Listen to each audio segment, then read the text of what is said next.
morning. I want to welcome all of you and thank you for joining our second installation of the Franklin University LinkedIn Live Forum Series. My name is Dr. Sherry Mercurio, and I have the honor of serving as the Executive Director of the Office of Community Relations here at Franklin University, as well as being a proud Franklin alum. We kicked this series off back in November with an overview of all of the different ways that you can engage with the university, whether you're a current student, alumni member, or somebody in the community who's just looking to start to engage with the university. Today, I'm excited to host our first industry-specific portion of the forum, which is focused on mastering communication, connecting strategy to organizational success. And to present today's session, I'm very excited to welcome Dr. Brenda Jones. Dr. Jones is an expert in leadership and strategic communication, delivering presentations for Fortune 500 companies with degrees in communication and business psychology. She has designed and delivered top-rated training on conflict management, listening and feedback, and workplace happiness. Dr. Jones has taught in Poland, Oman, and South Korea, and shares her strategic communication expertise with Franklin University's global partners. She actively contributes to academic conferences and journals and chairs the communication programs at Franklin University. Before I hand over to Dr. Jones to start her presentation, I want to offer that if you find today's presentation useful, which I know you will, having listened to some of our other programs, I invite you to come back to our page and share the link to this recording with those you feel who might benefit. I will also tell you, as part of this series, we have 3 additional sessions that will be hosted. One, March 6th, when Dr. Joanne Jordan will talk about the pulse of healthcare, emerging trends, and career growth strategies. One on May 15th with Dr. Denise Bergstrom, who will talk about Beyond Firewalls, exploring cybersecurity innovations and career opportunities. And then in September on the 9th with Dr. Brett Tozier, who will discuss career exploring trends and growth opportunities in K-12 education. So with that introduction, I'm going to hand it over to Dr. Brenda Jones and say welcome. Thank you so much, Sherry, for that warm welcome. And I'm going to just pull up a portion of my screen here to share. So give me a moment while I adjust a few things in order to do that. And can you see my screen okay? Absolutely. All right, fantastic. So I'm excited to be with you today. Thank you, everyone. I'm sorry we had some technical challenges. I do love to interact with people in person or virtually online.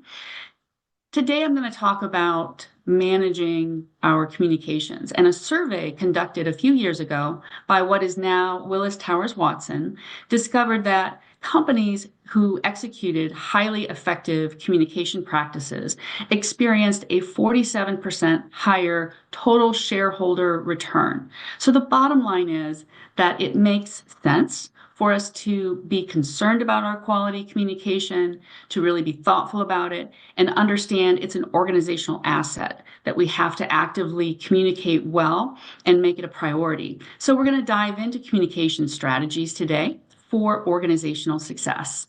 I'm going to share with you a little bit about what we mean by communication strategy and also some examples of really excellent communication strategies, how that looks when it's executed. And then we'll touch on measuring success. I can test your knowledge a little bit with some multiple choice questions, see what you do in terms of how you recognize those measurements of success. Feel free to also comment in the thread related to this posting. Look forward to your feedback about that. And then, we'll thank you, have a little wrap up, and invite you to continue any kind of conversation with us going forward. Based on the channels that we have available through LinkedIn and other channels. So businesses everywhere are embracing significant transformations. We hear all the time that change is the only constant, right? And so effective messaging, though, can foster clarity, confidence, increased productivity among our employees, other stakeholders, and it builds that foundation of trust and can improve morale. So, for example, in recent years, several different organizations have decided whether they're going to be fully remote. Are they going to be hybrid? Are they going to be in the office? Is it going to be 5 days a week, 3 days a week? And so I want you to reflect on how many of you have received a company message in the last month that was one or more of these things, that was fostering your clarity, increasing productivity, building trust. What do you think about the messaging that you have been getting related to that remote work or different adjustments to that? As long as the organization has been clear and they're clear about their rationale, maybe they back it up with some specific points of data that they've had a drop off in innovation or in successfully landing more clients, and they feel that an in-person presence would really help them regain that market share. Something that's very clear about their reason for this adjustment, and then also supporting and empowering people through their internal communication. For example, having a dedicated site on their intranet site with resources, including FAQs. Do people know, how they can potentially, access resources for parking? Do they have a map of a facility? So maybe they started remotely and they don't know because they've never been on your campus before. So giving them a stronger sense of certainty. Where am I going to go? If I go to a hub office, for example, or a sub-satellite location, what kinds of resources are available to me there? What do I need to bring with me to be successful? And so all of those things sound simple, but we can reduce people's uncertainty, increase their ability to be productive immediately by simply being really thoughtful about our communication. So in addition, communication strategies, when we think about that, we're talking about the message. To whom? Audiences, being very clear, crystal clear on our audiences and how we're going to differentiate our target or most important audiences, our critical audiences, based on demographics, maybe psychographics, different attitudes or behaviors, the thoughts, beliefs that are important to us, our channels of communication, how we're aligning our communication efforts with our goals, our larger NGO, government, or for-profit business goals, and how we're going to measure that communication. So, for example, it's a very dynamic environment right now where we have a lot of mergers and acquisitions. Communications plays a really critical role when it comes to having a smooth experience and really engaging your workforce throughout that. So, for example, if you had a healthcare organization that merged with another organization, and you want to be clear about the core message that this is going to ultimately help you enhance your services, provide better care to patients, and that you're committed to transparency, supporting that high quality delivery of care, and supporting their employees through that transition. So you want to be very clear and consistent with that type of overarching message. And key points might include the benefits of this merger. What kinds of assets, additional resources might you now have access to? Assuring any employees about their concerns for being heard and having those concerns addressed. Are you going to have town hall meetings? Are you going to have breakout sessions in small work groups? What are you going to do to facilitate that? Answering any questions, having a clear timeline with next steps. And you're thinking about your primary audience and your secondary audiences. So the primary audiences at all levels, those healthcare employees. Secondary includes multiple audiences, including the broader community, the healthcare community, and media. So you need to think about what kind of story you're telling externally as well as internally. And it really needs to be the same team, coordinating teams working together for consistency in your messaging. Whatever is internal will immediately and can immediately become external. So we have to really have savvy people involved in this communication effort, experienced communicators. So for short-term goals, you want to reduce anxiety and uncertainty, right? You want to ensure that your employees are well informed about this merger and that their long-term goals include maintaining a high level of employee engagement, morale, productivity. You want to retain your top talent.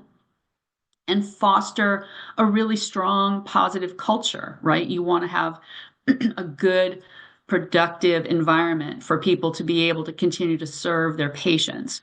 And so you're going to use various internal channels, including Slack. In healthcare settings, it's not unusual to have hard copies also. You might have certain break rooms in areas where you have posted material. Don't neglect multi-channel thinking, because you have to think about your audiences and where they are. So a lot of firms also are communicating with people in a warehouse setting or with people who are delivery drivers. That's a very different dynamic in terms of how you're going to distribute your messaging. You can't just email people. So we need to think about a multi-channel approach, including those external channels. And we can measure that in terms of employee surveys. We can have engagement metrics, including how many people are showing up to our town hall meetings, the types and nature of questions that we're getting. There's multiple ways to track the effectiveness of our messaging.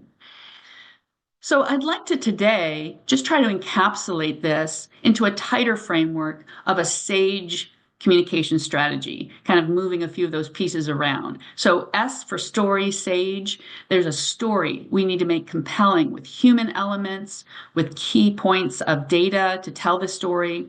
We also have our audience. Very important, as we said, goals and clear evaluation. So hopefully we have SMART goals that include how we're going to be able to measure this. What is it that we're looking to achieve? So examples of this great storytelling include how we can do this with events, using those as ways to dynamically engage with new audiences. And this is one example that in Columbus, we have a volunteer expo. And this past year, multiple nonprofits participated in this, including the Mid-Ohio Food Collective. And they do a great job overall with their storytelling. They do a great job of informing people who contribute to them, who donate for them, who volunteer with them. And it's very important to engage those audiences. But at this particular event, they had people on site who could speak to the opportunities to volunteer, what it's like to volunteer, the meaningfulness of that volunteering. And so it made it very concrete. It's a very superhuman story, right? Literally addressing food insecurity in your own community and volunteering to be part of that. So taking that opportunity really is about understanding the power of stories, that it's heart.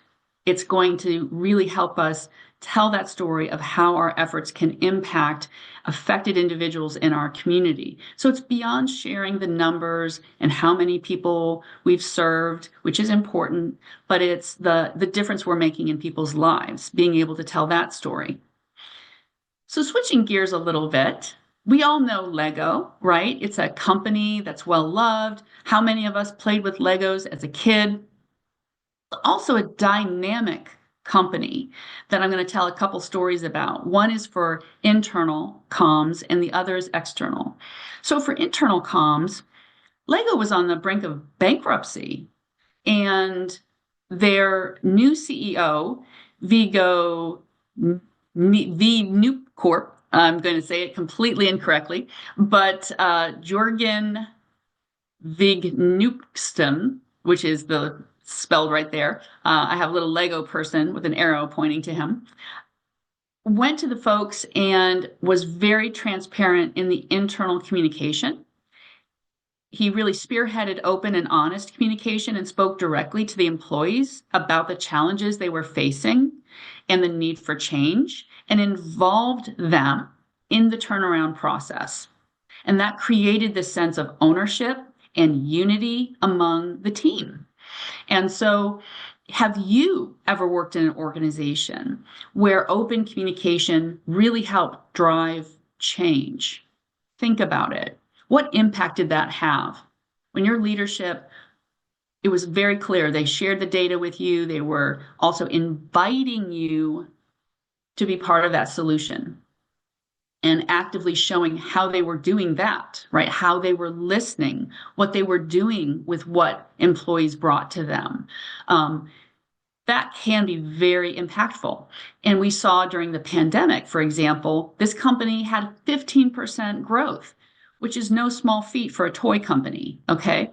So 15% growth and very strong returns continue today.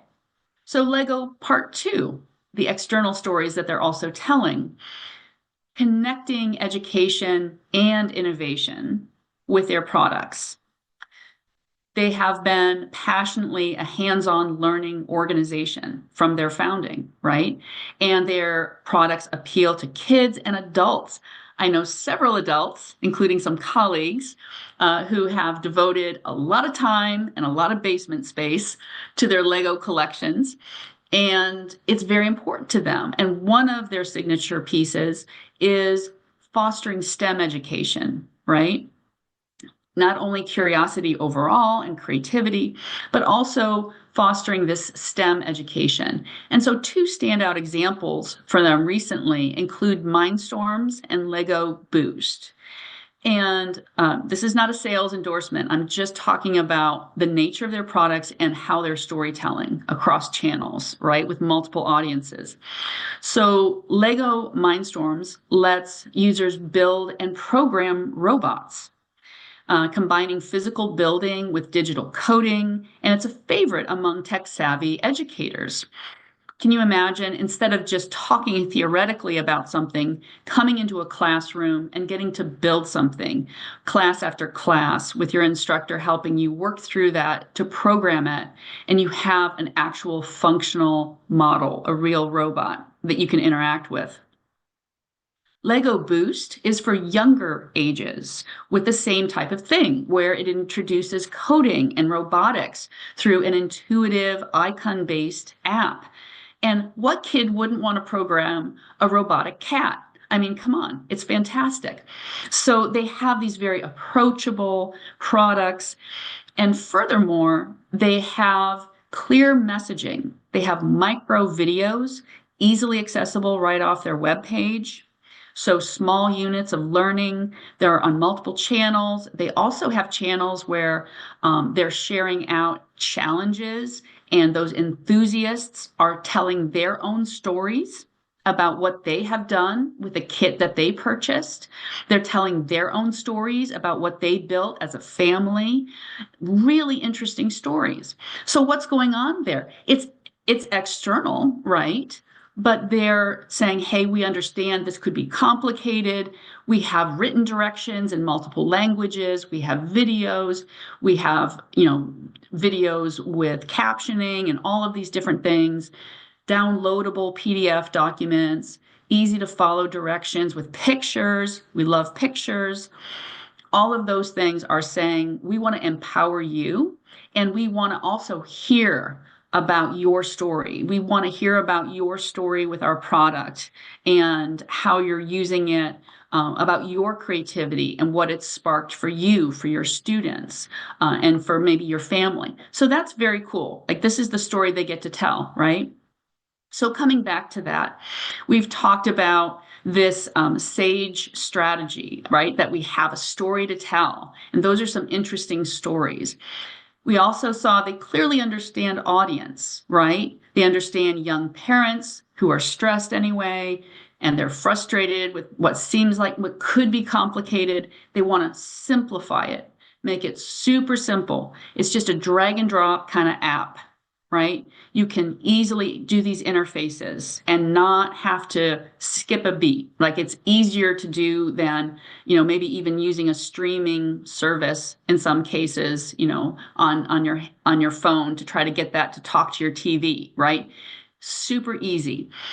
And then they're also thinking about their own goals to get more traction, to have satisfaction, higher satisfaction with their consumers, to also have those consumers see themselves as part of the Lego story. And so they have these goals of increasing that brand loyalty, right? And so they're doing that in these different ways. And you can evaluate it and with really interesting metrics here, right?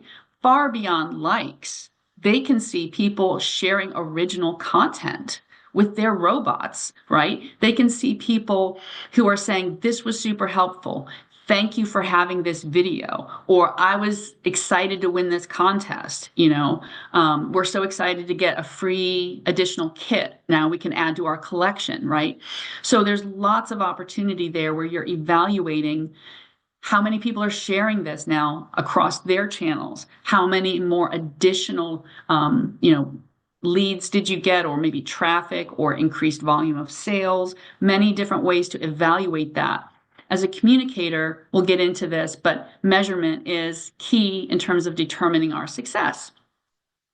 So I'm sorry we can't be live right now, but you have been challenged because you could even look up answers, so that's not fair.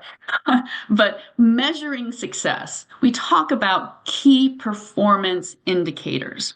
So my first question for you out of 3 questions is, what does the engagement rate KPI measure? Is it A, the overall interaction with your content, including likes, shares, and comments? Is it B, the percentage of people who take a desired action? Is it C, the total number of messages that people who can see your message? Which one is it? Is it A, B, or C? Give you a moment to think on it. Well, overall interaction with your content, likes, and shares. If you're talking about engagement rate, that's it. That's engagement, the engagement rate, right? So if you say the total number of people who see your messages, you're talking about reach, which is a different metric. So we have different ways to measure different things, right? Measuring success 2. Question number 2, which of the following is a tool or technique to gather deeper insights into how messages are perceived?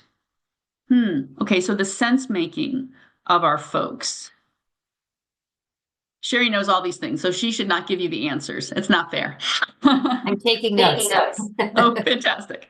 So all of these are ways that we can measure and use in our efforts for success, but it's C. That is the only one that gives you deeper insights into how people are processing and perceiving, how they're making meaning and feeling about something. Google Analytics only shows you that traffic, click-throughs, that's a different level of measurement and understanding. A/B testing only shows you which message got more clicks, which things people seem to like more. This message draws more attention for them. Focus groups are still something that we need today, especially as we're facing dynamic change. We have complicated goals, we have complex situations, and we need to drill down and really understand a target audience. And there's dynamic conditions at play here. Don't discount the value of a focus group over a survey, because there can be issues if we are overly reliant on surveys. Okay, so measuring success 3. What is the purpose of tracking conversion rates as a key performance indicator? What's the purpose of tracking conversion rates? Is it A, to measure our likes, shares, and comments on your content? Is it B, to assess the percentage of the audience that takes a desired action? Or is it C, to gauge internal communication effectiveness? Well, we might think about that and say, well, I want to gauge the effectiveness of my internal communication, but it's B, because the purpose of tracking conversion is behavior, and behavior is gold for us as communication people, to be able to tie our efforts to what people have actually done, that there's reduced turnover, that there's higher satisfaction, yes, but also maybe higher risk taking. People are proposing more innovations. People are choosing to put more ideas in that suggestion box. People are asking interesting questions at meetings and even suggesting more solutions. So what can we measure that's a behavior? You can think about that more creatively. It's not just sales, right? How many people showed up to volunteer for that Habitat for Humanity build project? Those are metrics. That's behavior, right? So just think about how you might approach measuring and how that could make an impact on your efforts. And we get to take that to the very top office, right? To our leadership team and show the evidence of the effectiveness of our efforts. So how are you going to improve your communication? How are you going to take this challenge to improve your communication? Because you can do it in small ways or big ways. These steps that I'm outlining here, you can take for a given campaign, for a very narrow and specific thing, or it could be organization-wide. You need to audit. Don't make it overly complex. You don't always have to hire somebody else. What are your channels? Make sure you know exactly what you're doing, what you're putting out in those channels. What does it cost you to have those channels? What's your overhead? What are you paying? What kinds of subscriptions? What kinds of additional resources are needed for each of these channels? So if you're doing a really deep dive, an audit, you should have costs associated with it too. But basically, what are you doing? And then how is that going in terms of achieving your goals with those measurements we talked about? Then work for alignment. How could it be better? What do you need to let go of that's not serving you anymore? What could you improve? This is something that I strongly encourage for faith-based organizations who typically have very limited resources and need to be really savvy about how they're going to leverage those limited resources. If you don't need to do that paper newsletter anymore, then don't do it, right? You need to figure out how to align the impact with the level of resource allocation and the result. So look for that alignment and assess, right? How is that going for you? What kind of feedback are you getting? How are plans you put in place doing? And then adapt, because there's no set it and forget it, especially now. Great case in point there is TikTok. A lot of people put a whole lot of their content there and decided that was going to be where they have their business, right? And now that's very uncertain whether they're going to have a TikTok, right? But short form video is here to stay. We all need to use it. Nonprofits, even faith-based organizations, many different organizations, including places like Habitat for Humanity, healthcare organizations. We have stories to tell, then you need to be telling them on short form video. Well, yeah, but there's YouTube Shorts, there's Instagram Reels, there's Facebook Stories. Don't underestimate Facebook Stories just because you're a younger person, right? You have to think about where your audiences are, plural. And I see some very young and engaging celebrities who have Facebook Stories. Maybe they're also, using same content and repurposing for Instagram Reels, but I see traction for them on Facebook Stories. I'm just saying.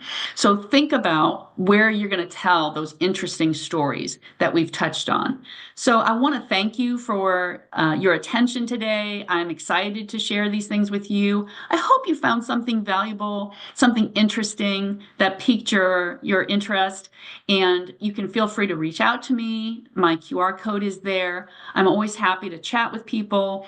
As Dr. Mercurio can share with you, I do presentations through the Speakers Bureau. We also offer some training as well through our university for organizations. So there's different ways to engage with us. And you can also see our undergraduate communication programs there, as well as our graduate program. And we're always happy to answer any questions that you may have about those. I welcome informational meetings, people who are still figuring out where they would like to go, what they would like to do, if something might be a fit for them.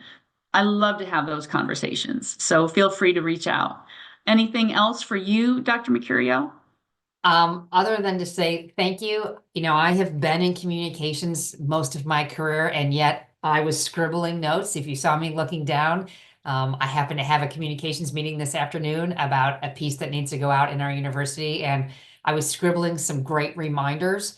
I think that if you look at cases, and there are lots of case studies about communications gone wrong, And people often sort of deprioritize the impact of communications, but the impact that a bad communications plan or approach can have is detrimental, if not, I mean, just it can take a business down. So I want to thank you for bringing out sort of the high level view of this is why you need to care. This is how you need to look at it. This is how you need to measure it.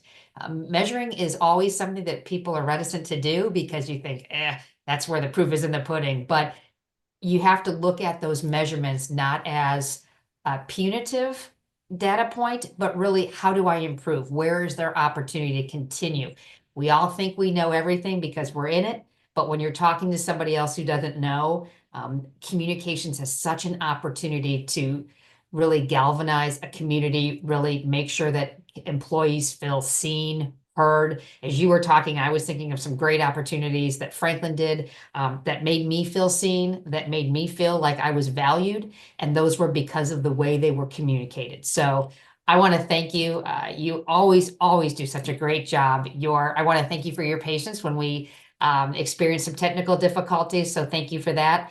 And for anybody who's watching, I know Dr. Jones personally, and I know that she means what she says. If you have a question, reach out to her. I encourage you to follow her on LinkedIn. She's got some great posts. And with that, I will thank you all and hope that you can join us for our next one in March, which will be covering the topic of healthcare. With that, I will say have a great rest of your day.